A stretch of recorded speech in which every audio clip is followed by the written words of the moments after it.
چې د لوی بادشاه مالک یوم الدین مخې ته ناست دي دعاګانې غواړو او موږ اخوا دېخوا ګورو. د دعا دپاره اول شرط دا دی چې مؤمن به انسان ایمان په دې کې شرط دی. د مشرک دعا الله رب العالمین نه قبلوي، کله ناکله د مشرک هم قبوله کړي، خو شرط دا دی ایمان.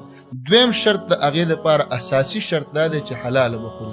یا ایها الرسل کلوا من الطیبات واعملوا صالحا. الله ورته وایي پاکه وخورئ بیا نیک عمل وکئ، یعنې د پاکې خوړلو نه وروسته به نیک عمل او دعا قبلیږي.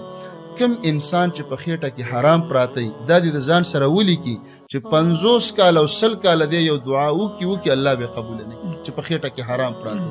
پردې حق نه ځان وساتو، غلا، رشوت، ملاوټ، دوکا، ظلمونه په قسمونو باندې خوړل دا چې د چا په خېټه کې پراته الله د دعا نه قبلوي.